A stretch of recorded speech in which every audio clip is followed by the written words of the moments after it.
TaxAct filing software and live tax experts can help small businesses easily knock out their taxes.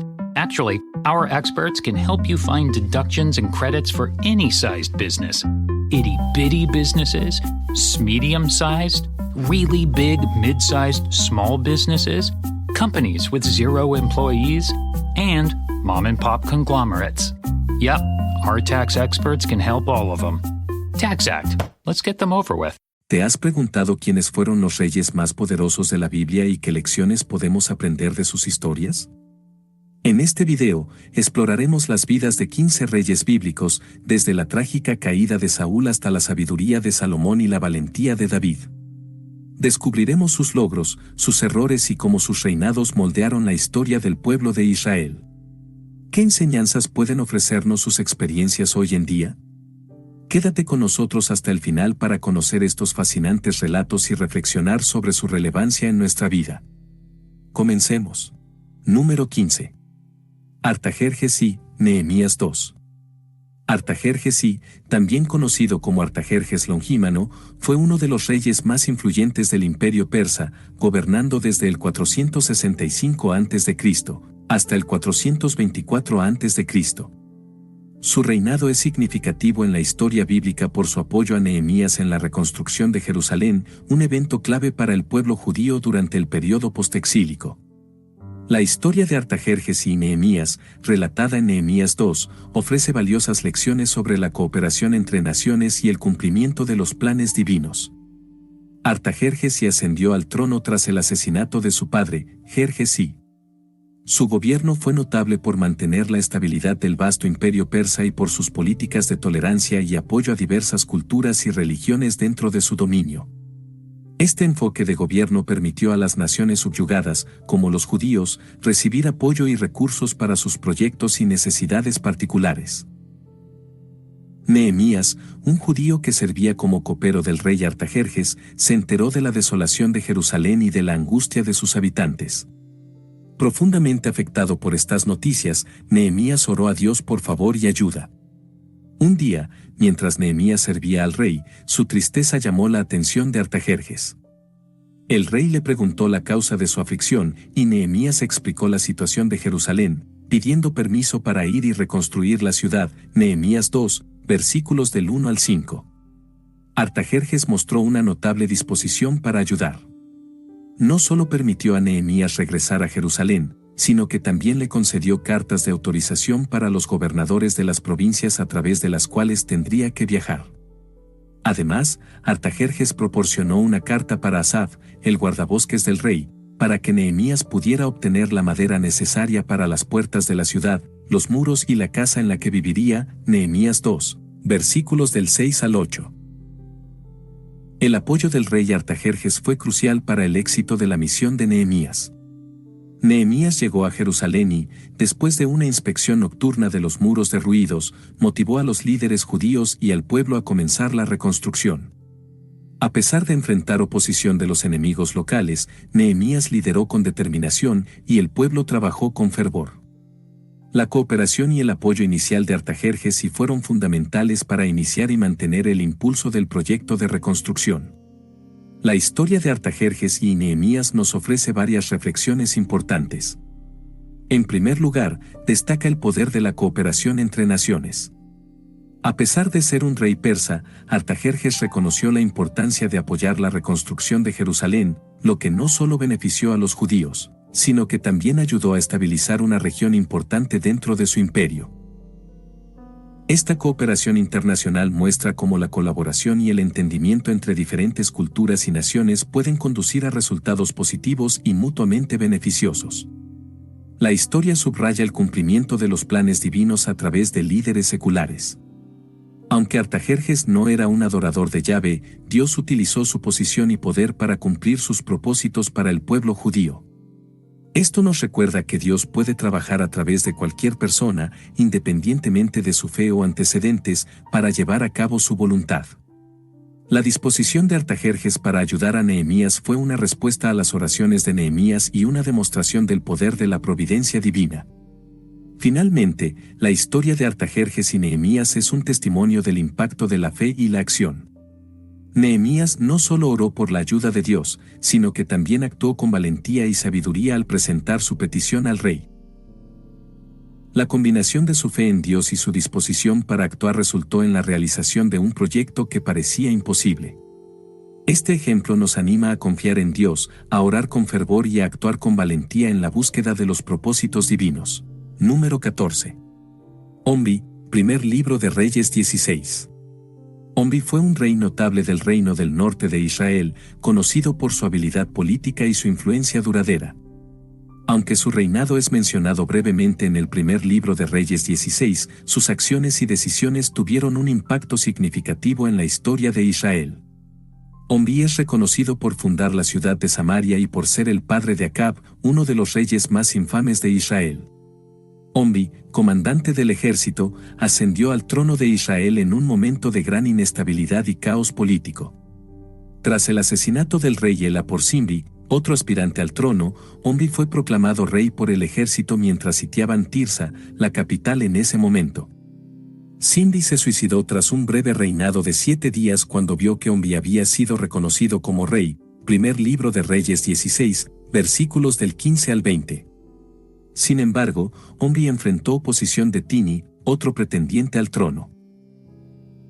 Tras una guerra civil que duró varios años, Omri finalmente consolidó su poder y se convirtió en el único rey de Israel. Primer libro de Reyes, versículos del 21 al 22. Una de las decisiones más significativas de Omri fue trasladar la capital de Tirsa a una nueva ciudad que él mismo fundó, Samaria. Omri compró el monte de Samaria a un hombre llamado Semer por 2 talentos de plata y construyó la ciudad, la cual se convirtió en la nueva capital del reino del norte. Primer libro de Reyes 16, versículo 24. Esta decisión no solo tuvo un impacto estratégico y político, sino que también proporcionó una base más defensible y estable para el reino. El reinado de Omri también estuvo marcado por su habilidad política y sus alianzas estratégicas. Aunque la Biblia no proporciona muchos detalles sobre sus políticas internas, otras fuentes históricas, como las inscripciones moabitas y asirias, destacan su influencia y poder. La estela de Mesa, un monumento moabita, menciona a Omri como el opresor de Moab, y las inscripciones asirias se refieren a Israel como la casa de Omri mucho después de su muerte, lo que subraya su duradera influencia en la región. Sin embargo, desde una perspectiva bíblica, el legado de Omri no es visto de manera positiva. Se dice que hizo lo malo ante los ojos del Señor y que anduvo en los caminos de Jeroboam, perpetuando el pecado de la idolatría que había comenzado con los becerros de oro en Betel y Dan. Primer libro de Reyes 16, versículos del 25 al 26. Este alejamiento de la adoración a Yahvé y la adopción de prácticas idolátricas sentaron las bases para una era de mayor corrupción y pecado bajo su hijo, el rey Acab. Acab, hijo de Omri, se casó con Jezabel, hija del rey de Sidón, y promovió activamente la adoración a Baal en Israel, llevando al reino a una decadencia espiritual aún mayor. Aunque Omri no vivió para ver todas las consecuencias de sus políticas, su reinado y decisiones políticas influyeron directamente en el rumbo del reino del norte. La historia de Omri ofrece varias reflexiones importantes. En primer lugar, muestra cómo las decisiones políticas y estratégicas pueden tener un impacto duradero en una nación. La fundación de Samaria y las alianzas de Omri fortalecieron a Israel en el corto plazo, pero también prepararon el escenario para futuros problemas, especialmente en términos de idolatría y corrupción espiritual. En segundo lugar, la vida de Omri subraya la importancia del liderazgo espiritual. Aunque fue un líder político capaz, su falta de devoción a Dios y su perpetuación de la idolatría tuvieron consecuencias negativas para el pueblo de Israel. Esto sirve como un recordatorio de que el liderazgo verdadero no solo se mide por el éxito político o militar, sino también por la fidelidad a los principios espirituales y morales. Finalmente, la influencia de Omri en el reino del norte destaca como el legado de un líder puede extenderse mucho más allá de su propio reinado. Las acciones y decisiones de Omri no solo afectaron a su generación, sino que también moldearon el futuro del reino del norte, influyendo en su cultura, política y espiritualidad durante muchos años. Número 13. Zorobabel, Esdras 3 y Ageo capítulos del 1 al 2. Zorobabel es una figura clave en la historia de Israel, particularmente en el periodo postexílico. Como líder en el regreso del exilio babilónico y en la reconstrucción del Templo de Jerusalén, su vida y obra están llenas de significados profundos sobre la restauración y la esperanza. Las historias de Zorobabel se encuentran principalmente en los libros de Esdras y Ageo. Zorobabel era nieto del rey Joaquín de Judá y, por lo tanto, miembro de la línea davídica. Su nombre, que significa semilla de Babilonia, refleja su nacimiento durante el exilio babilónico. Fue nombrado gobernador de Judá bajo el edicto de Ciro el Grande, quien permitió a los judíos regresar a su tierra natal y reconstruir su templo, Esdras 1, versículos del 1 al 4. Zorobabel lideró la primera ola de exiliados que regresaron a Jerusalén alrededor del 538 a.C., junto con el sumo sacerdote Josué, se dedicó a la reconstrucción del templo. A su llegada, una de las primeras acciones de Zorobabel y los exiliados fue reconstruir el altar de Dios para ofrecer sacrificios conforme a la ley de Moisés, Esdras 3, versículos del 2 al 3. Esta acción no solo restableció la práctica religiosa central del judaísmo, sino que también sirvió como un acto de fe y dedicación a Dios en medio de la devastación. La colocación de los cimientos del templo fue un evento significativo y emotivo. Esdras 3, versículos del 10 al 13, describe cómo los sacerdotes y levitas se reunieron para celebrar y alabar a Dios con cánticos y música. Sin embargo, mientras muchos gritaron de alegría, otros, especialmente los ancianos que habían visto el primer templo, lloraron en voz alta, mezclando lágrimas de tristeza por lo que se había perdido y alegría por lo que se estaba restaurando. La reconstrucción del templo, sin embargo, no fue un proceso fácil. Los adversarios locales, incluyendo samaritanos y otros grupos que se habían asentado en la región durante el exilio, se opusieron a la obra y buscaron detenerla mediante intrigas y acusaciones ante el rey de Persia, Esdras 4. Debido a esta oposición, la construcción del templo se detuvo por varios años, lo que llevó a un periodo de desánimo y apatía entre los judíos. En este contexto, Dios envió a los profetas Ageo y Zacarías para motivar y alentar al pueblo y a sus líderes. El mensaje de Ageo fue directo, instó a los judíos a considerar sus caminos y a reanudar la obra del templo, prometiendo que Dios estaría con ellos y que la gloria del nuevo templo sería mayor que la del primero, Ageo 1, versículos del 1 al 8 y el capítulo 2, versículos del 6 al 9. Adobe Acrobat Studio, your new foundation. Use PDF spaces to generate a presentation. Grab your docs, your permits, your moves. AI levels up your pitch, gets it in a groove. Choose a template with your timeless cool. Come on now, let's flex those tools. Draft, design, deliver, make it sing. AI builds the deck so you can build that thing. Do that, do that, do that with Acrobat. Learn more at adobe.com/do-that-with-Acrobat. Bajo la dirección de Zorobabel y Jesúa, y animados por las palabras de los profetas, el pueblo renovó sus esfuerzos y finalmente completó la reconstrucción del templo en el año 516 a.C., Esdras 6, versículos del 14 al 15.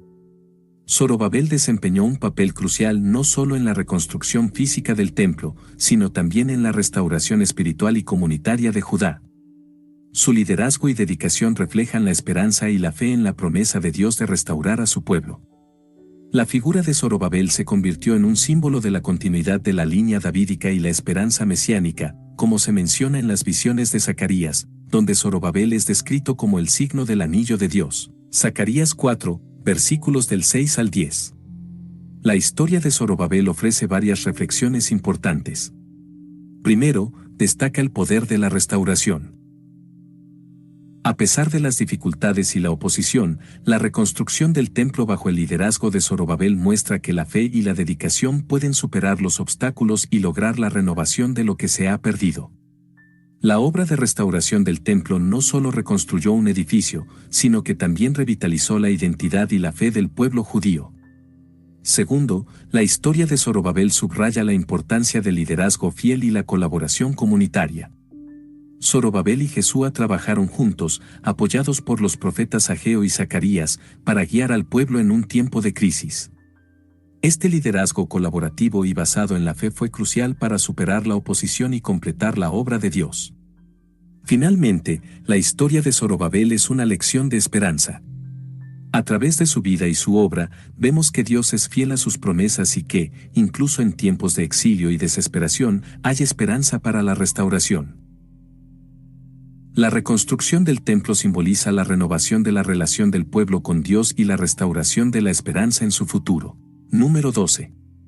Manasés, segundo libro de Reyes 21. Manasés, hijo de Ezequías, fue uno de los reyes más infames de Judá, recordado tanto por la duración de su reinado como por su extrema maldad y eventual arrepentimiento. Su historia, relatada en segundo libro de Reyes 21 y complementada por el segundo libro de Crónicas 33, ofrece un profundo testimonio del impacto de la idolatría en el pueblo de Dios y del asombroso alcance del arrepentimiento y la misericordia divina. Manasés ascendió al trono a la temprana edad de 12 años tras la muerte de su piadoso padre, el rey Ezequías. A diferencia de Ezequías, quien había realizado grandes reformas religiosas y restaurado la adoración a Yahvé, Manasés se desvió completamente de los caminos de Dios, llevando a Judá a una profunda decadencia espiritual.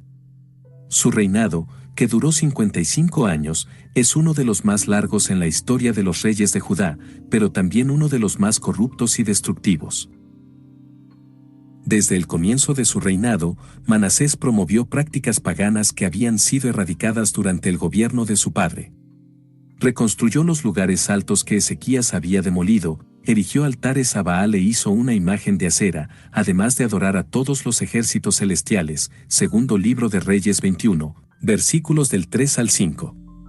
Estas acciones no solo violaron directamente los mandamientos de Dios, sino que también fomentaron un ambiente de idolatría desenfrenada en Judá. Manasés llevó su desobediencia a extremos al construir altares paganos dentro del propio templo de Jerusalén, el lugar donde Dios había prometido poner su nombre, segundo libro de Reyes 21, versículos del 4 al 5 y 7. La idolatría promovida por Manasés también incluyó prácticas detestables como la adivinación, la hechicería y la consulta a médiums y espiritistas, segundo libro de Reyes 21, versículo 6. Uno de los actos más atroces de su reinado fue hacer pasar a su propio hijo por el fuego en el valle de Ben Hinnom, una práctica pagana condenada severamente por Dios. La influencia de estas prácticas corruptas y violentas se extendió por toda Judá, llevando al pueblo a una profunda decadencia moral y espiritual. Además de su idolatría, Manasés fue responsable de una gran cantidad de violencia e injusticia. Según el libro de Reyes 21, versículo 16, Manasés derramó tanta sangre inocente que llenó Jerusalén de un extremo a otro. Esta violencia no solo reflejaba su brutalidad, sino también su desprecio por la vida humana y la justicia, lo que llevó a un periodo de gran sufrimiento y opresión en Judá. A pesar de su extrema maldad, la historia de Manasés no termina en desesperación. En 2 Crónicas 33, se relata que en los últimos años de su vida, Manasés fue llevado cautivo a Babilonia por el ejército asirio. Este evento de humillación y aflicción marcó un punto de inflexión en su vida. En su desesperación, Manasés buscó al Señor, humillándose profundamente y orando fervientemente a Dios. Su arrepentimiento fue sincero, y Dios, en su infinita misericordia, escuchó su súplica y lo restauró a su reino en Jerusalén, segundo libro de Crónicas 33, versículos del 12 al 13.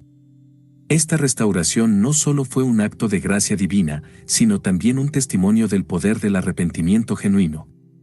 Tras su regreso, Manasés intentó deshacer parte del daño que había causado. Quitó los ídolos y altares paganos que había construido, restauró el altar del Señor y ordenó a Judá que sirviera al Señor, el Dios de Israel, segundo libro de Crónicas 33, versículos del 15 al 16. Aunque estas reformas no pudieron borrar completamente las consecuencias de su maldad anterior, reflejaron un verdadero cambio de corazón y un esfuerzo por volver al camino correcto. La historia de Manasés ofrece una poderosa reflexión sobre el impacto destructivo de la idolatría y la gracia asombrosa de Dios. Su reinado demuestra cómo la desviación de los caminos de Dios puede llevar a una nación a la ruina espiritual y moral. La idolatría y las prácticas abominables no solo alejaron a Manasés de Dios, sino que también llevaron al pueblo de Judá a una decadencia profunda, acumulando juicio divino sobre ellos. Sin embargo, la historia de Manasés también subraya el poder del arrepentimiento y la misericordia de Dios. A pesar de sus horribles pecados, el arrepentimiento sincero de Manasés fue aceptado por Dios, quien lo restauró y le permitió enmendar parte del daño que había causado. Esto nos recuerda que nunca es demasiado tarde para volver a Dios y que su gracia y misericordia están disponibles para todos los que se arrepienten genuinamente, sin importar la magnitud de sus pecados. La vida de Manasés nos enseña varias lecciones importantes. Primero, destaca el grave peligro de la idolatría y la desobediencia a Dios. La promoción de prácticas paganas y la corrupción moral pueden tener consecuencias devastadoras para un individuo y una nación.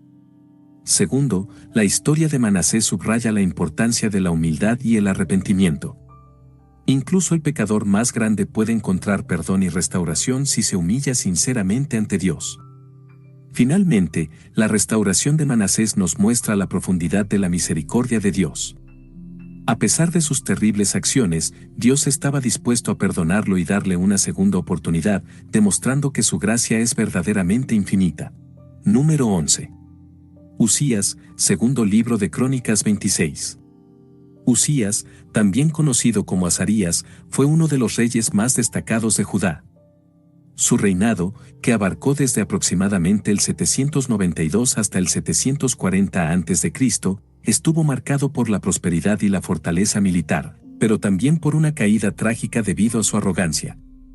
La vida y el reinado de Usías, narrados en el segundo libro de Crónicas 26, ofrecen lecciones profundas sobre la importancia de la humildad y la obediencia a Dios. Usías ascendió al trono de Judá a la temprana edad de 16 años después de la muerte de su padre, el rey Amasías. Durante su reinado, Judá experimentó un periodo de gran prosperidad y expansión. Usías fue un rey capaz y diligente que buscó la guía de Dios en los primeros años de su reinado, siguiendo los consejos del profeta Zacarías. Como resultado, Dios lo prosperó en todo lo que emprendió, segundo libro de Crónicas 26, versículo 5. Bajo el liderazgo de Usías, Judá logró importantes victorias militares y expandió su territorio. Conquistó ciudades filisteas, derrotó a los árabes en Gurbaal y a los meunitas, y recibió tributo de los amonitas. Estas victorias fortalecieron a Judá y aumentaron su influencia regional. Además de sus éxitos militares, Usías se dedicó a mejorar la infraestructura del reino. Fortificó Jerusalén, construyó torres en el desierto y excavó numerosos pozos, promoviendo la agricultura y la cría de ganado, segundo libro de Crónicas 26, versículos del 6 al 10. Usías también destacó en el desarrollo militar. Organizó y equipó un ejército formidable con escudos, lanzas, cascos, corazas, arcos y hondas. Además, ingenió máquinas para lanzar grandes piedras y flechas desde las torres y las esquinas de los muros, lo que proporcionó a Jerusalén una defensa innovadora y poderosa, segundo libro de Crónicas 26, versículos del 11 al 15. Estas medidas contribuyeron a una era de seguridad y prosperidad sin precedentes en Judá. Sin embargo, el éxito y la prosperidad de Usías lo llevaron a la arrogancia y al orgullo. En un acto de presunción, Usías decidió entrar en el templo de Jehová para quemar incienso en el altar, una tarea que estaba reservada exclusivamente para los sacerdotes descendientes de Aarón. Este acto de desobediencia fue un grave error, ya que violaba las leyes divinas establecidas para el culto, segundo libro de Crónicas 26, versículo 16. Los sacerdotes, liderados por Azarías, confrontaron a Usías y le advirtieron sobre su transgresión. En lugar de arrepentirse, Usías se enfureció con ellos. En ese momento, Dios lo golpeó con lepra, una enfermedad que lo obligó a vivir aislado hasta el final de sus días. Usías fue apartado de sus funciones reales, y su hijo Jotam asumió las responsabilidades del gobierno, segundo libro de Crónicas 26, versículos del 17 al 21. La historia de Usías ofrece una reflexión significativa sobre la importancia de la humildad y la obediencia a Dios. A pesar de su éxito y las bendiciones divinas, la arrogancia de Usías lo llevó a creer que podía actuar independientemente de las leyes de Dios. Su presunción de desempeñar el papel de sacerdote fue un acto de desobediencia que resultó en su trágica caída. La vida de Usías nos recuerda que, sin importar cuán exitosos o poderosos lleguemos a ser, debemos mantener una actitud de humildad y obediencia a Dios. La prosperidad y la capacidad pueden convertirse en una trampa si nos llevan a olvidar nuestra dependencia de Dios y a actuar con arrogancia. Uzías es un ejemplo de cómo el orgullo puede llevar a la destrucción y de la necesidad de someter nuestras acciones a la voluntad y las leyes de Dios. Además, la historia de Uzías subraya la importancia del respeto por las funciones y roles establecidos por Dios. Intentar usurpar roles que no nos han sido asignados, especialmente en el contexto del culto y la adoración, puede llevar a graves consecuencias.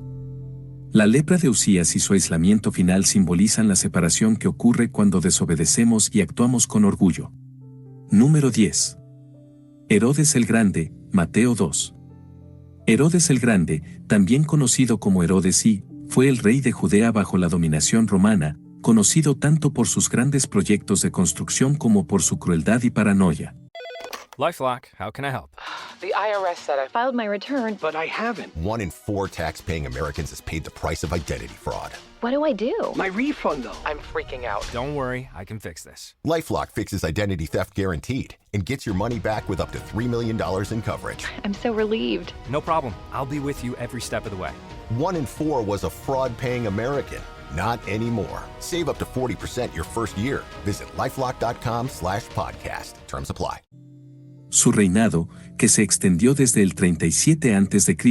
hasta su muerte en el 4 a.C., es recordado especialmente en el contexto bíblico por su intento de matar al niño Jesús, un acto que subraya su crueldad y miedo al perder su poder. Herodes nació alrededor del año 73 a.C. y provenía de una familia idumea, aunque su linaje no era judío de nacimiento. Fue nombrado rey de los judíos por el Senado romano en el año 40 a.C., pero no consolidó su poder hasta 3 años después, cuando derrotó a los partidarios de Antígono II Matatías. Herodes era un gobernante astuto y pragmático, que logró mantener su poder mediante alianzas estratégicas y una relación cercana con Roma. Sin embargo, su reinado fue marcado por la brutalidad y la desconfianza hacia cualquiera que pudiera amenazar su trono, incluyendo miembros de su propia familia.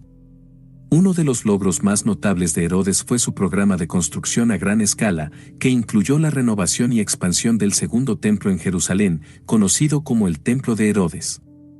Esta obra monumental no solo buscaba ganarse el favor del pueblo judío, sino también dejar un legado duradero.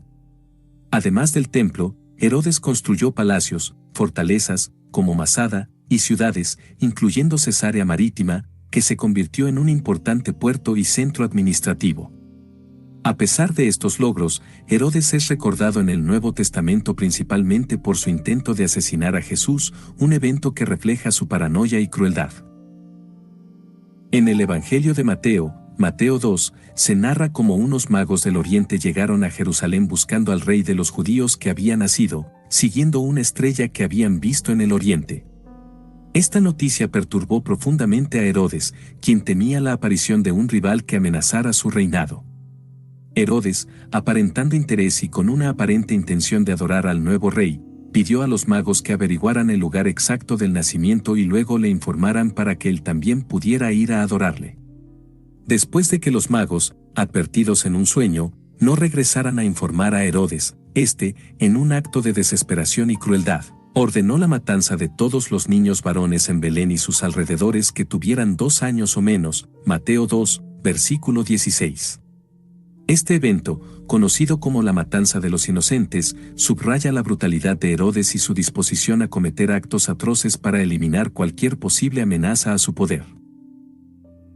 Sin embargo, José, el padre terrenal de Jesús, fue advertido en un sueño y huyó a Egipto con María y Jesús, salvando al niño de la furia de Herodes, Mateo 2, versículos del 13 al 14.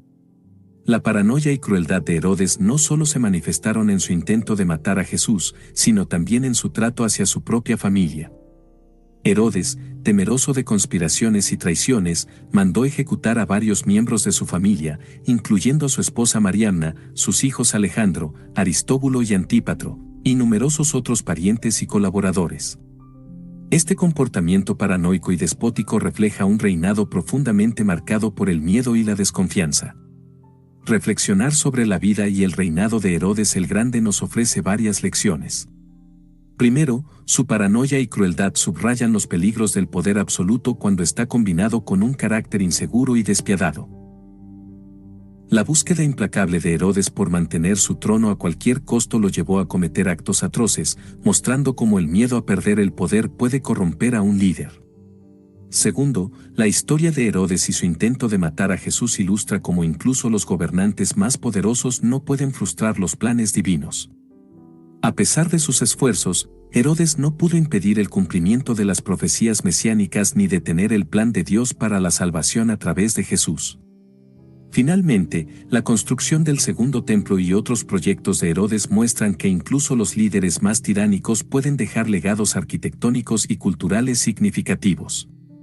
Sin embargo, estos logros materiales no pueden redimir una vida marcada por la crueldad y el derramamiento de sangre.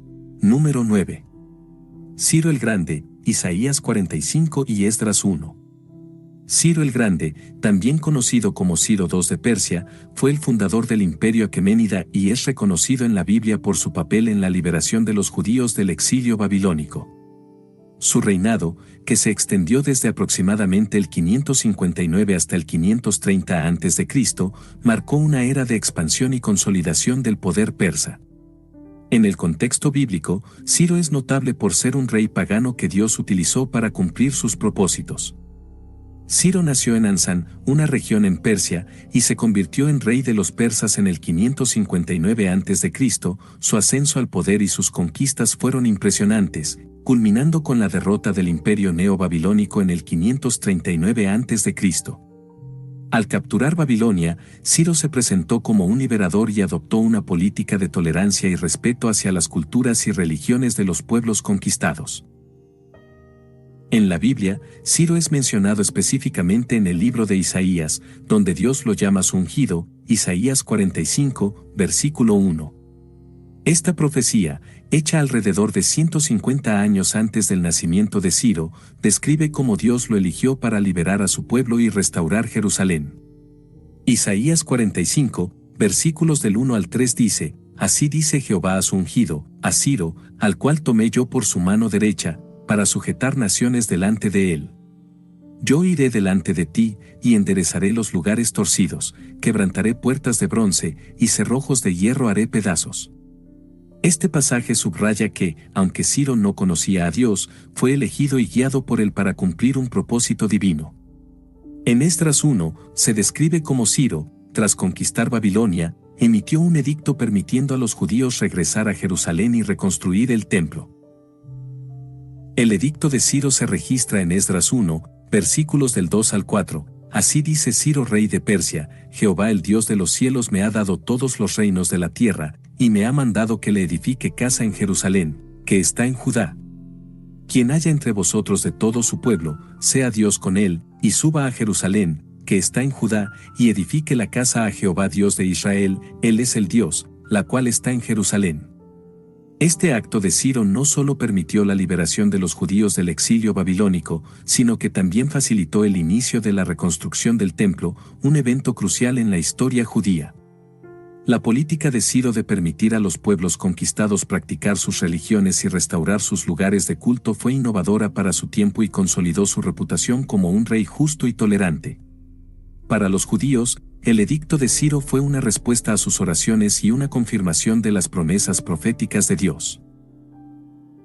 Bajo su liderazgo, muchos judíos regresaron a Jerusalén con los recursos necesarios para reconstruir el templo, llevando consigo los utensilios sagrados que Nabucodonosor había tomado del templo. La historia de Ciro el Grande ofrece varias reflexiones importantes. Primero, subraya la soberanía de Dios sobre las naciones y los gobernantes. A través de Isaías, Dios declaró que usaría a Ciro, un rey pagano, para cumplir sus propósitos.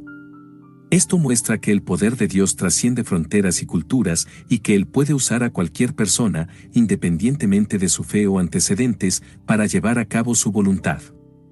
La historia de Ciro destaca el cumplimiento de las profecías bíblicas. La precisión con la que Isaías predijo el papel de Ciro, mucho antes de su nacimiento, demuestra la fidelidad de Dios a su palabra y su control sobre la historia. Este cumplimiento profético no solo reforzó la fe de los judíos en el exilio, sino que también sirve como un testimonio duradero de la veracidad de las Escrituras. La política de Ciro de tolerancia religiosa y su edicto de liberación son ejemplos poderosos de cómo la justicia y la compasión pueden ser ejercidas en el liderazgo. Su decisión de permitir a los judíos regresar y reconstruir su templo no solo benefició a los judíos, sino que también consolidó su propio imperio al ganar la lealtad y el apoyo de los pueblos conquistados. Número 8. Nabucodonosor II, Daniel capítulos del 1 al 4. Nabucodonosor II, uno de los reyes más poderosos de Babilonia, es una figura central en la historia bíblica, particularmente en el libro de Daniel. Su reinado, que duró desde el 605 hasta el 562 a.C., estuvo marcado por grandes conquistas, sueños proféticos y una notable humillación que lo llevó a reconocer el poder del Dios de Israel. Nabucodonosor II fue el hijo de Nabopolassar, el fundador del imperio neobabilónico. Ascendió al trono tras la muerte de su padre y rápidamente se estableció como un formidable líder militar y un gobernante astuto. Uno de sus logros más destacados fue la conquista de Jerusalén en el 597 a.C., durante la cual deportó a muchos de los judíos, incluyendo a Daniel y sus compañeros, a Babilonia, Daniel 1, versículos del 1 al 6. Este evento marcó el comienzo del exilio babilónico, un periodo de gran sufrimiento y reflexión para el pueblo de Israel. La historia de Nabucodonosor en el libro de Daniel se centra en una serie de sueños y eventos que revelan su carácter y la intervención divina en su vida. En Daniel 2, Nabucodonosor tuvo un sueño inquietante que ninguno de sus sabios pudo interpretar. Desesperado por conocer su significado, el rey amenazó con ejecutar a todos los sabios de Babilonia. Daniel, un joven judío exiliado, ofreció interpretar el sueño con la ayuda de Dios. El sueño, una gran estatua hecha de diversos materiales, representaba una sucesión de reinos, comenzando con el propio imperio de Nabucodonosor. Daniel explicó que el sueño predecía la eventual destrucción de todos estos reinos por un reino eterno establecido por Dios, Daniel 2, versículos del 31 al 45. Impresionado, Nabucodonosor reconoció la sabiduría de Daniel y promovió a él y a sus amigos a altas posiciones en el reino. En Daniel 3, Nabucodonosor erigió una gran estatua de oro y ordenó a todos que la adoraran, bajo pena de muerte en un horno de fuego. Sin embargo, Sadrac, Mesac y Abed-Negó, compañeros de Daniel, se negaron a adorar la estatua. Fueron arrojados al horno, pero Dios los protegió y salieron ilesos. Este milagro llevó a Nabucodonosor a reconocer el poder del Dios de Israel, emitiendo un decreto que prohibía hablar contra él, Daniel 3, versículos del 1 al 30. El evento más significativo en la vida de Nabucodonosor, narrado en Daniel 4, fue su humillación y eventual reconocimiento del verdadero Dios. El rey tuvo otro sueño, esta vez sobre un gran árbol que fue derribado, dejando solo el tocón. Daniel interpretó el sueño, advirtiendo a Nabucodonosor que perdería su reino y sería humillado, viviendo como una bestia salvaje, hasta que reconociera que el Altísimo gobierna sobre los reinos de los hombres, Daniel 4, versículos del 24 al 25. Un año después, mientras caminaba en el palacio de Babilonia y admiraba sus logros, Nabucodonosor fue golpeado por la profecía. Fue expulsado del trono y vivió como un animal durante 7 años, hasta que levantó sus ojos al cielo y reconoció la soberanía de Dios. Su razón le fue devuelta, y su reino fue restaurado con mayor gloria que antes, Daniel 4, versículos del 34 al 37.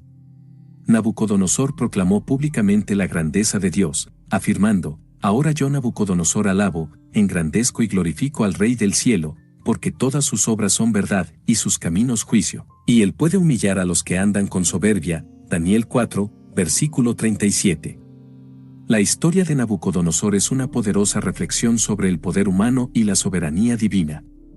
Su vida muestra cómo incluso los gobernantes más poderosos están bajo el control de Dios y pueden ser humillados y transformados por su voluntad. Your favorite local grocery stores like Kroger, Ralph's, Fred Meyer, and more are now delivering on Uber Eats. Get 40% off your order of fresh, quality ingredients. Whether you just got home to an empty fridge or suddenly got a craving to whip up something new, you can get everything you need delivered in as little as 25 minutes. Get 40% off your order with code Kroger2026. Plus, members get $0 delivery fees. Order now on Uber Eats. Orders of $30 or more save up to $25. Ends 4/30/26. See app for details.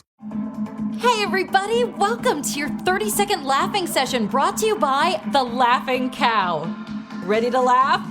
In 3, 2, 1, and... Okay! Great job, everybody! Now unpeel a wedge of The Laughing Cow light spreadable cheese, a delicious snack with 2 grams of protein and 25 calories per wedge.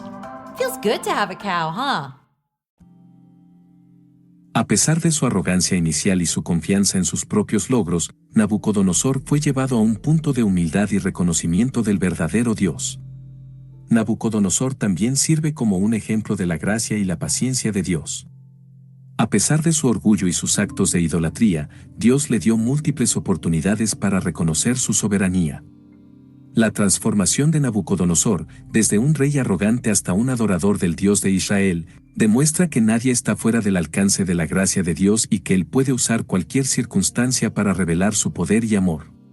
Número 7.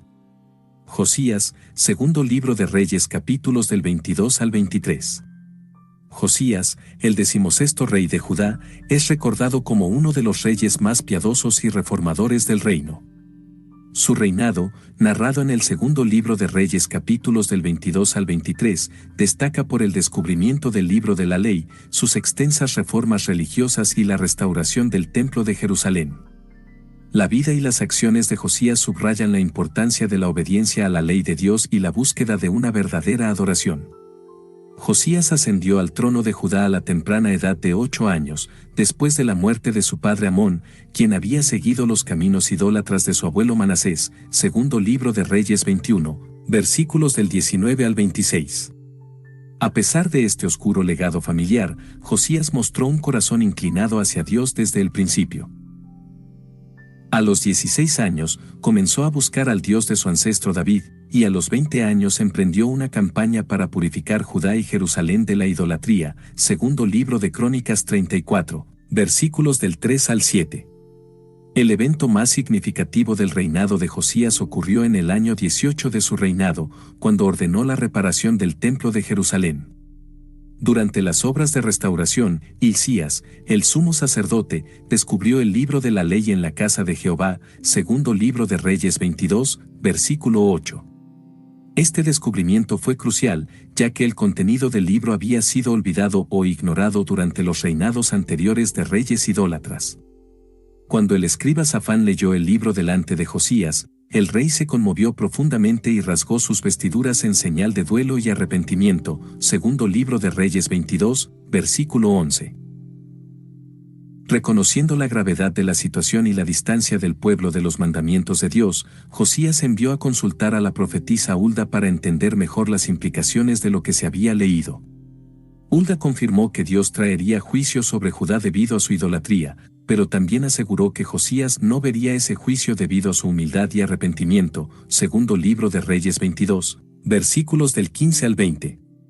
Motivado por el deseo de alinear a Judá con la voluntad de Dios, Josías convocó a todo el pueblo y leyó en sus oídos todas las palabras del libro de la alianza que había sido encontrado.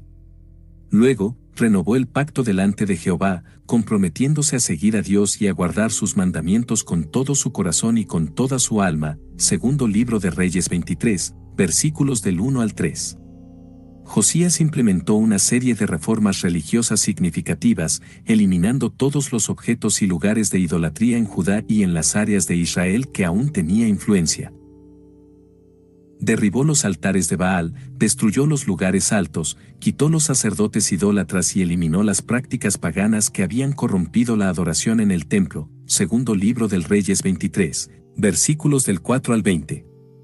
Además, ordenó la celebración de la Pascua de acuerdo con lo escrito en el libro de la ley, una celebración que no se había llevado a cabo de manera adecuada desde los días de los jueces, segundo libro de Reyes 23, versículos del 21 al 23. El reinado de Josías es un testimonio poderoso de la importancia de la obediencia a la ley de Dios. Su descubrimiento del libro de la ley y su reacción inmediata de arrepentimiento y reforma destacan la centralidad de las Escrituras en la vida del pueblo de Dios.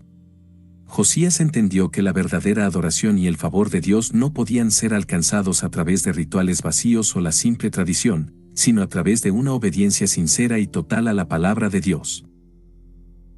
Las reformas de Josías también nos enseñan sobre el valor de la acción decisiva en la vida espiritual. No se limitó a lamentar los pecados del pasado, sino que tomó medidas concretas para alinear a Judá con la voluntad de Dios. Este compromiso con la pureza y la justicia sirvió como un faro de esperanza en una época de corrupción y decadencia espiritual. A pesar de sus esfuerzos, la transformación espiritual de Judá bajo Josías no fue suficiente para evitar el juicio divino a largo plazo. Después de su muerte en la batalla de Megido contra el faraón Necao de Egipto, segundo libro de Reyes 23, versículos del 29 al 30, los sucesores de Josías volvieron a las prácticas idólatras, y finalmente Judá fue llevado al exilio en Babilonia. Número 6. Ezequías, segundo libro Reyes capítulos del 18 al 20. Ezequías, hijo de Acaz, fue uno de los reyes más destacados de Judá, conocido por su devoción a Dios, sus reformas religiosas y su firme confianza en Dios durante momentos de crisis. Su reinado, narrado en el segundo libro de Reyes capítulos del 18 al 20, ofrece un ejemplo de fidelidad y muestra el poder transformador de la oración. Ezequías ascendió al trono de Judá alrededor del 715 a.C., en un tiempo de declive espiritual y moral. Su padre, el rey Acaz, había fomentado la idolatría y llevado a Judá a adorar dioses extranjeros, cerrando incluso las puertas del templo de Jerusalén, segundo libro de Reyes 16. En contraste, Ezequías, desde el principio de su reinado, se dedicó a restaurar la verdadera adoración a Yahvé. Su celo por Dios lo llevó a implementar una serie de reformas religiosas destinadas a purificar y revitalizar el culto en Judá. Ezequías abrió las puertas del templo y las reparó, convocó a los sacerdotes y levitas para que se consagraran y restauraran el servicio del templo, segundo libro de Crónicas 29. Eliminó los lugares altos, rompió las estatuas, cortó los símbolos de acera y destruyó la serpiente de bronce que Moisés había hecho, porque los israelitas la habían convertido en objeto de idolatría. Segundo libro de Reyes 18, versículo 4. Además, Ezequías invitó a todo Israel y Judá a celebrar la Pascua en Jerusalén, algo que no se había hecho desde los días de Salomón, promoviendo así la unidad y el retorno a la verdadera adoración. Segundo libro de Crónicas 30. El reinado de Ezequías también se caracterizó por su firme confianza en Dios durante la crisis de la invasión asiria. Sennacherib, rey de Asiria, invadió Judá y sitió Jerusalén. Ezequías, en lugar de rendirse al miedo, mostró una fe inquebrantable en Dios. Primero, intentó apaciguar a Sennacherib enviándole una considerable cantidad de plata y oro, pero esto no detuvo al rey asirio. Segundo libro de Reyes 18, versículos del 13 al 16. Luego, cuando el ejército asirio se acercó y comenzó a intimidar al pueblo de Jerusalén, Ezequías buscó la ayuda del profeta Isaías y oró fervientemente a Dios. La oración de Ezequías es un ejemplo poderoso de fe y dependencia total en Dios. Se dirigió al templo y extendió las cartas de amenaza de Sennacherib ante Dios, orando: Inclina, oh Jehová, tu oído, y oye, abre, oh Jehová, tus ojos, y mira, y oye las palabras de Sennacherib, que ha enviado a blasfemar al Dios viviente. Ahora pues, oh Jehová Dios nuestro, sálvanos, te ruego, de su mano, para que sepan todos los reinos de la tierra que solo tú, Jehová, eres Dios. Segundo libro de Reyes 19, versículo 16 y 19. Dios respondió a la oración de Ezequías de manera milagrosa. A través del profeta Isaías, Dios prometió que Sennacherib no entraría en Jerusalén ni dispararía una sola flecha contra ella. Esa misma noche, el ángel de Jehová salió y mató a 185,000 soldados asirios, obligando a Sennacherib a retirarse a Nínive, donde eventualmente fue asesinado por sus propios hijos. Segundo libro de Reyes 19, versículos del 32 al 37. Además de su victoria sobre los asirios, Ezequías experimentó otro momento crítico cuando cayó gravemente enfermo. El profeta Isaías le dijo que pusiera en orden su casa porque iba a morir. Ezequías oró fervientemente a Dios, llorando amargamente. Dios escuchó su oración y, a través de Isaías, le prometió 15 años adicionales de vida y la liberación de Judá del rey de Asiria, segundo libro de Reyes 20, versículos del 1 al 6. Como señal de su promesa, Dios hizo retroceder la sombra del reloj de sol de Acaz 10 grados, un milagro extraordinario que demostró su poder y fidelidad. La vida y reinado de Ezequías ofrecen varias reflexiones importantes. Primero, su fidelidad a Dios y su compromiso con la reforma religiosa muestran el impacto positivo que un líder devoto puede tener en la revitalización espiritual de una nación. Ezequías no solo eliminó la idolatría, sino que también restauró la verdadera adoración y unidad entre el pueblo de Dios. Segundo, la confianza de Ezequías en Dios durante la invasión asiria subraya el poder de la fe y la oración. En lugar de ceder al miedo, Ezequías llevó su problema a Dios, demostrando que la verdadera seguridad y victoria vienen de confiar plenamente en el poder y la promesa de Dios. Su oración ferviente y la respuesta milagrosa de Dios son un testimonio del poder transformador de la oración sincera. Finalmente, la recuperación milagrosa de Ezequías de su enfermedad grave muestra que Dios escucha y responde a las oraciones de sus siervos. La historia de Ezequías nos recuerda que, aunque enfrentemos situaciones desesperadas, Dios es capaz de intervenir de manera poderosa y brindar sanidad y liberación. Número 5. Acab, Primera de Reyes capítulos del 16 al 22. Acab, hijo de Omri, fue uno de los reyes más notorios del reino del norte de Israel. Su reinado, que se extendió aproximadamente desde el 874 al 853 a.C., se caracteriza por una profunda idolatría y un constante conflicto con el profeta Elías, lo que lo convirtió en una figura central en los relatos bíblicos sobre la lucha entre la adoración a Yahvé y la idolatría en Israel. Acab ascendió al trono tras la muerte de su padre, Omri, quien había establecido una dinastía poderosa y fortalecido el reino.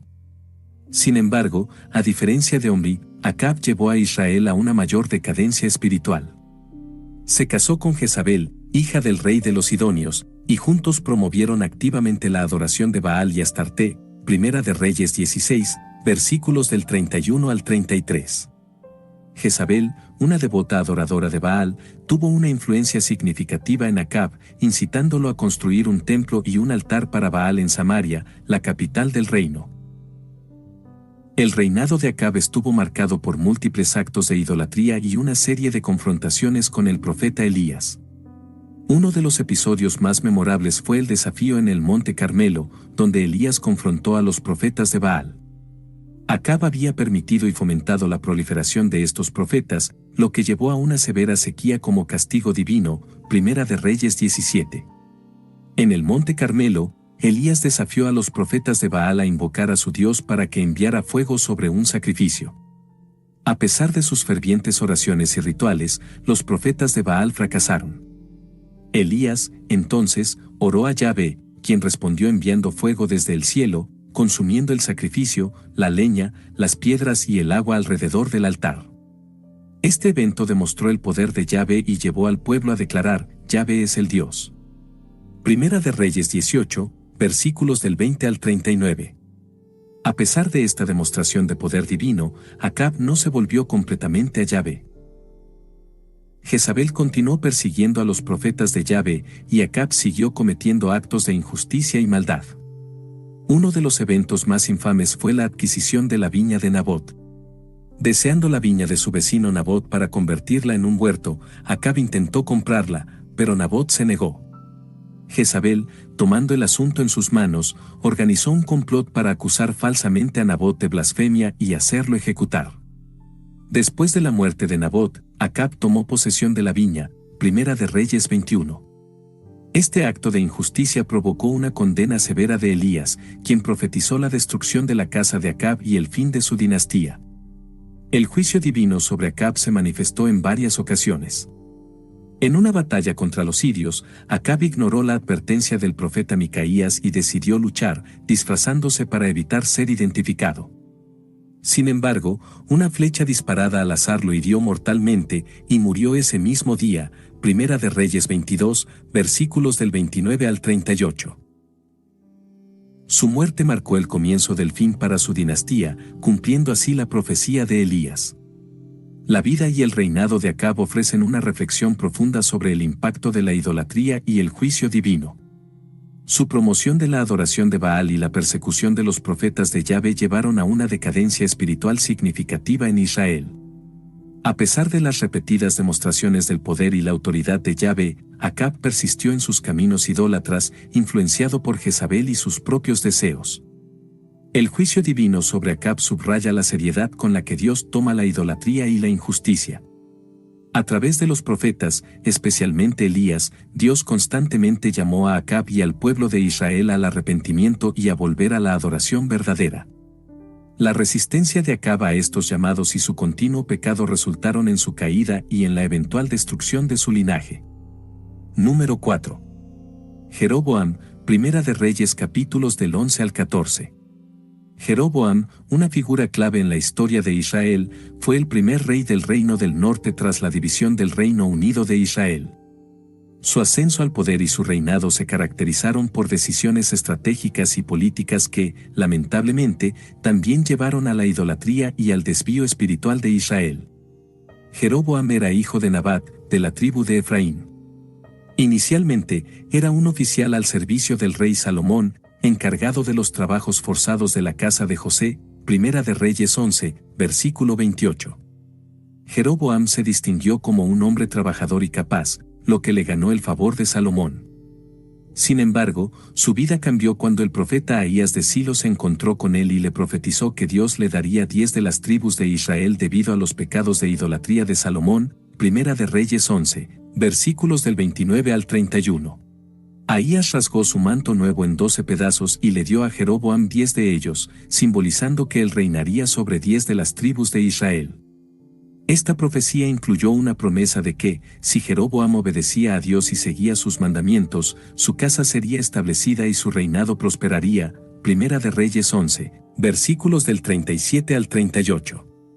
Temiendo esta profecía y la posible rebelión de Jeroboam, Salomón intentó matarlo, pero Jeroboam huyó a Egipto, donde permaneció hasta la muerte de Salomón. Primera de Reyes 11, versículo 40. Con la muerte de Salomón y la ascensión de su hijo Roboam al trono, el pueblo de Israel, descontento con las duras políticas laborales y fiscales, pidió a Roboam que aliviara sus cargas. Roboam, desoyendo el consejo de los ancianos y siguiendo el consejo de sus jóvenes compañeros, respondió con dureza, lo que llevó a la revuelta de las 10 tribus del norte y a la proclamación de Jeroboam como su rey. Primera de Reyes 12, versículos del 1 al 20. This episode is brought to you by Indeed. Stop waiting around for the perfect candidate. Instead, use Indeed sponsored jobs to find the right people with the right skills fast. It's a simple way to make sure your listing is the first candidates see. According to Indeed data, sponsored jobs have 4 times more applicants than non-sponsored jobs. So go build your dream team today with Indeed. Get a $75 sponsored job credit at Indeed.com/podcast. Terms and conditions apply. Jeroboam estableció su reino en el norte, conocido como el reino de Israel, con su capital inicialmente en Siquelm y luego en Tirsa. Sin embargo, preocupado por la lealtad de su pueblo, que podría volver a Jerusalén en el reino del sur, Judá, para adorar en el templo, Jeroboam tomó una decisión fatídica, creó 2 becerros de oro y los estableció como objetos de adoración en Betel y Dan, diciéndole al pueblo que estos eran los dioses que los sacaron de Egipto. Primera de Reyes 12, versículos del 26 al 30. Esta acción fue un intento de consolidar su poder y evitar que sus súbditos se volvieran hacia Roboam y Jerusalén. Este acto de idolatría fue un gran pecado a los ojos de Dios y tuvo consecuencias duraderas para Jeroboam y el reino del norte. Un hombre de Dios de Judá vino a Betel y profetizó contra el altar que Jeroboam había erigido, prediciendo que un futuro rey de Judá, Josías, destruiría ese altar y ejecutaría a los sacerdotes que sacrificaban en él. Primera de Reyes 13, versículos del 1 al 3. A pesar de esta advertencia, Jeroboam continuó en sus caminos idolátricos. Enfrentó varias dificultades durante su reinado, incluyendo la enfermedad de su hijo. En su desesperación, envió a su esposa disfrazada a consultar al profeta Ahías, quien le pronosticó un juicio severo, la destrucción de su casa y la muerte de su hijo. Primera de Reyes 14, versículos del 1 al 18. La historia de Jeroboam es una lección sobre las consecuencias de la desobediencia y la idolatría. Su ascenso al poder estuvo marcado por una oportunidad divina para liderar a Israel bajo la bendición de Dios. Sin embargo, su temor y falta de fe lo llevaron a establecer prácticas idolátricas que desviaron a Israel de la adoración verdadera. Su reinado resultó en una división duradera y en una espiral de idolatría y pecado que afectaría al reino del norte durante siglos. La división del reino bajo Jeroboam también refleja las consecuencias de la desobediencia de Salomón, cuyo alejamiento de Dios preparó el escenario para la ruptura. La idolatría introducida por Jeroboam se convirtió en un patrón recurrente en el reino del norte, contribuyendo a su eventual destrucción y exilio. Número 3. Salomón, Primera de Reyes capítulos del 1 al 11. Salomón, el hijo de David y Betsabé, es una figura central en la historia de Israel, conocido por su sabiduría, la construcción del templo de Jerusalén y su gran riqueza. Su vida, narrada en Primera de Reyes capítulos del 1 al 11, ofrece una mezcla de logros espectaculares y advertencias sobre los peligros de desviarse de la fe. Salomón fue el 10º hijo de David, pero el elegido por Dios para sucederle en el trono. Su ascenso al poder no fue sencillo, enfrentó conspiraciones, incluyendo la de su hermano Adonías, quien intentó proclamarse rey antes de que David pudiera confirmar a Salomón como su sucesor. Primera de Reyes 1. Sin embargo, con el apoyo de su madre Betsabé y el profeta Natán, Salomón fue ungido y confirmado como rey de Israel. Uno de los eventos más significativos en la vida de Salomón fue su encuentro con Dios en Gabaón, donde Dios se le apareció en un sueño y le ofreció concederle cualquier cosa que pidiera. Salomón pidió sabiduría para gobernar al pueblo de Israel con justicia y discernimiento. Primera de Reyes 3, versículos del 5 al 9.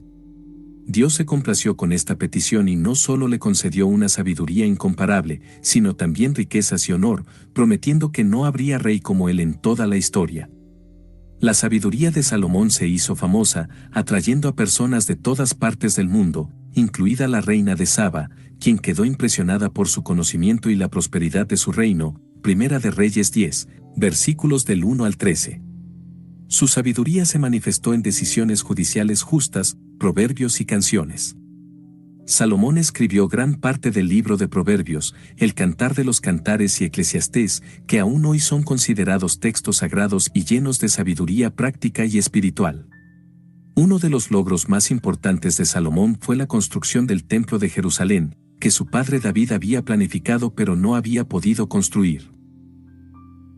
Salomón dedicó grandes recursos y mano de obra para edificar el templo, un lugar magnífico y santo donde se realizarían los sacrificios y se adoraría a Dios. Primera de Reyes capítulos del 6 al 8. La dedicación del templo fue un evento grandioso, marcado por la oración de Salomón y la presencia visible de la gloria de Dios que llenó el templo. Durante su reinado, Salomón llevó a Israel a una era de paz y prosperidad sin precedentes. Su habilidad para forjar alianzas, incluyendo matrimonios con princesas extranjeras, y su capacidad para manejar los recursos del reino, incrementaron enormemente la riqueza de Israel. Sin embargo, estas mismas alianzas plantaron las semillas de su declive. A pesar de su sabiduría y éxito inicial, el corazón de Salomón se desvió de Dios. Sus numerosas esposas extranjeras lo llevaron a adorar a otros dioses, construyendo altares y lugares de culto para ellos. Primera de Reyes 11, versículos del 1 al 8. Este acto de idolatría fue un grave pecado a los ojos de Dios, quien había advertido a Israel sobre los peligros de mezclarse con las naciones paganas y adoptar sus prácticas. La infidelidad de Salomón a Dios marcó el comienzo de su declive y tuvo consecuencias devastadoras para el reino de Israel. Dios, en su ira por la idolatría de Salomón, le informó que su reino sería dividido después de su muerte. Primera de Reyes 11, versículos del 11 al 13. Aunque Dios permitió que Salomón reinara durante su vida, el reino se dividió bajo el gobierno de su hijo Roboam, cumpliendo así el juicio divino. La historia de Salomón ofrece lecciones valiosas sobre la sabiduría y los peligros del desvío de la fe. Su vida muestra que incluso los dones más grandes, como la sabiduría divina, pueden ser corrompidos si no se acompañan de una obediencia constante y una relación fiel con Dios. La construcción del templo y sus escritos demuestran el potencial de una vida dedicada a Dios, mientras que su declive subraya las consecuencias trágicas de apartarse de la fe. Salomón es un recordatorio de que la sabiduría y el éxito material no garantizan la fidelidad espiritual. La verdadera sabiduría se manifiesta en la obediencia a Dios y en mantener el corazón íntegro ante Él.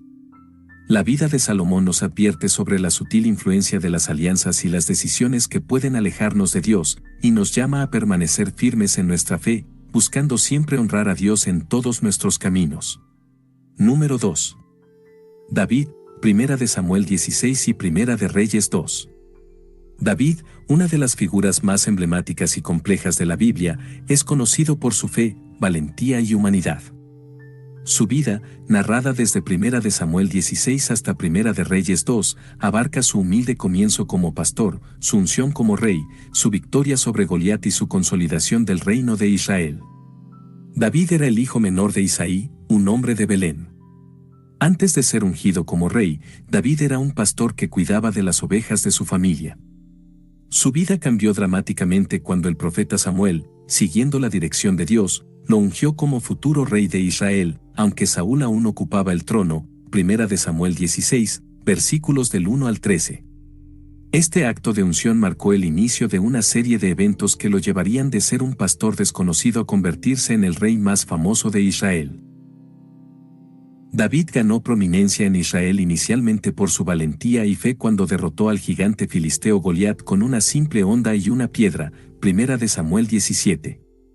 Este acto de valentía no solo demostró su fe en Dios, sino que también lo catapultó a la fama y le ganó el favor del pueblo de Israel y la envidia del rey Saúl. Después de la derrota de Goliat, David se convirtió en un líder militar exitoso y forjó una estrecha amistad con Jonatán, el hijo de Saúl. Sin embargo, el creciente éxito y popularidad de David provocaron los celos de Saúl, quien intentó varias veces matarlo. David pasó varios años huyendo de Saúl, pero durante este tiempo, continuó demostrando su fe y carácter, negándose a matar a Saúl cuando tuvo la oportunidad, mostrando respeto por el ungido de Dios. 1 de Samuel 24 y 26. Finalmente, tras la muerte de Saúl y Jonatán en batalla, David fue ungido como rey de Judá en Hebrón y, después de 7 años y medio, se convirtió en rey de todo Israel. Segundo libro de Samuel 2, versículos del 1 al 4 y capítulo 5, versículos del 1 al 5. Como rey, David consolidó el reino, estableciendo Jerusalén como la capital y llevando el arca del pacto a la ciudad, simbolizando la centralidad de Dios en la vida nacional de Israel. David también tuvo grandes logros militares, expandiendo el territorio de Israel y estableciendo un reinado fuerte y unificado. Sin embargo, su vida no estuvo exenta de fallas y tragedias personales. Su adulterio con Betsabé y el consecuente asesinato de su esposo Urías marcaron un punto oscuro en su reinado. Segundo libro de Samuel 11. Las consecuencias de sus pecados afectaron profundamente su familia, resultando en conflictos y rebeliones, incluyendo la rebelión de su hijo Absalón. Segundo libro de Samuel capítulos del 15 al 18. A pesar de sus fallas, David es recordado como un hombre conforme al corazón de Dios. 1 de Samuel 13:14.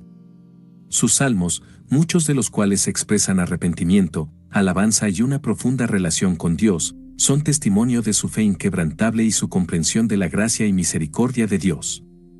David es un ejemplo sobresaliente de fe y valentía.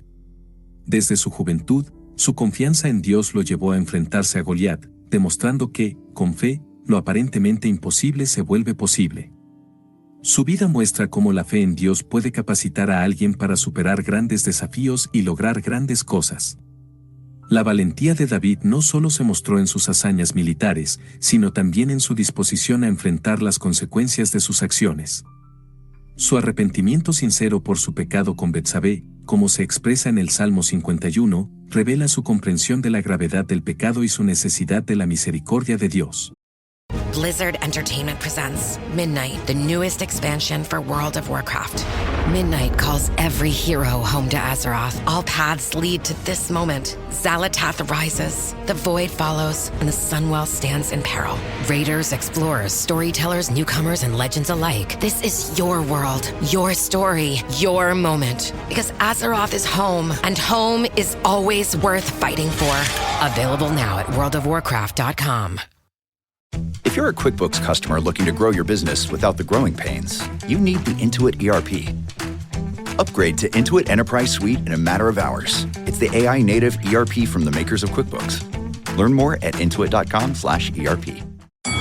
Halliday presents, in the red corner, the undisputed, undefeated Weed Whacker Guy. Champion of hurling grass and pollen everywhere. And in the blue corner, the challenger, extra strength, Halliday! Eye drops that work all day to prevent the release of histamines that cause itchy allergy eyes. And the winner, by knockout, is Halliday! Halliday, bring it on! Este arrepentimiento es un testimonio de su humanidad y su honestidad ante Dios. David también destaca por su humanidad, con todas sus virtudes y defectos. Sus errores, como su adulterio y las complejas dinámicas familiares, muestran que incluso los grandes hombres de fe son vulnerables al pecado. Sin embargo, su vida también demuestra que Dios puede redimir y usar a personas imperfectas para sus propósitos. La vida de David es un recordatorio de que la gracia de Dios está disponible para todos y que el arrepentimiento genuino puede llevar a la restauración. Número 1. Saúl, 1 de Samuel 9, versículo 31. Saúl, el primer rey de Israel, es una figura compleja y trágica en la narrativa bíblica. Su historia, que se extiende desde 1 Samuel 9 hasta el capítulo 31, ofrece lecciones profundas sobre el liderazgo, la obediencia y las consecuencias de alejarse de Dios. Saúl era de la tribu de Benjamín, hijo de Cis, un hombre de notable apariencia física, desde los hombros arriba era más alto que cualquiera del pueblo. 1 de Samuel 9, versículo 2. Su elección como rey no fue un proceso de autoproclamación, sino que surgió de la demanda del pueblo de Israel por un rey que los gobernara como todas las naciones. 1 de Samuel 8, versículo 5. Aunque este pedido fue visto por el profeta Samuel y por Dios como un rechazo a la teocracia divina, Dios accedió y guió a Samuel para ungir a Saúl como el primer monarca de Israel. La unción de Saúl como rey fue un evento significativo. Samuel, el profeta, ungió a Saúl con aceite y le dijo que el Espíritu del Señor vendría sobre él y lo capacitaría para gobernar. 1 de Samuel 10, versículo 1 y 6. Inicialmente, Saúl mostró humildad y modestia, escondiéndose entre el equipaje cuando Samuel lo presentó al pueblo. 1 de Samuel 10, versículo 22. Este rasgo, al principio, indicaba una disposición favorable para liderar con una actitud de servicio. El reinado de Saúl comenzó con éxito. Mostró valentía y liderazgo al derrotar a los amonitas, ganando el apoyo y la lealtad del pueblo. 1 de Samuel 11. Sin embargo, su reinado se vio rápidamente marcado por una serie de decisiones imprudentes y actos de desobediencia que llevaron a su caída. Uno de los episodios clave que marcó el declive de Saúl fue su desobediencia en la guerra contra los amalecitas. Dios, a través de Samuel, había ordenado a Saúl que destruyera por completo a los amalecitas y todo lo que les pertenecía. 1 de Samuel 15, versículo 3. Sin embargo, Saúl y el pueblo perdonaron lo mejor del ganado y a Agag, el rey de los amalecitas, desobedeciendo directamente la orden divina. 1 de Samuel 15, versículo 9. Cuando Samuel confrontó a Saúl, éste intentó justificarse diciendo que el ganado había sido guardado para sacrificios a Dios. Samuel respondió con una reprimenda severa: ciertamente, el obedecer es mejor que los sacrificios, y el prestar atención que la grosura de los carneros. 1 de Samuel 15, versículo 22. Como consecuencia de su desobediencia, Dios rechazó a Saúl como rey, y Samuel lo informó de que su reino no perduraría. La caída de Saúl no fue solo un evento aislado de desobediencia, sino que reflejó un patrón de comportamiento. Saúl comenzó a actuar de manera impulsiva, tomando decisiones sin consultar a Dios o a Samuel. Su creciente inseguridad y paranoia lo llevaron a desconfiar de David, el joven pastor ungido por Samuel como su sucesor. Aunque David sirvió lealmente en la corte de Saúl y demostró ser un valiente guerrero, Saúl lo vio como una amenaza a su trono y trató repetidamente de matarlo. El liderazgo de Saúl se volvió cada vez más errático y autodestructivo. Su dependencia de prácticas prohibidas, como consultar a la medium de Ende, 1 Samuel 28, mostró su desesperación y alejamiento de Dios. Finalmente, su reinado terminó trágicamente en la batalla contra los filisteos en el monte Gilboa, donde Saúl y sus hijos murieron, 1 Samuel 31. Reflexionar sobre el liderazgo de Saúl nos ofrece varias lecciones importantes.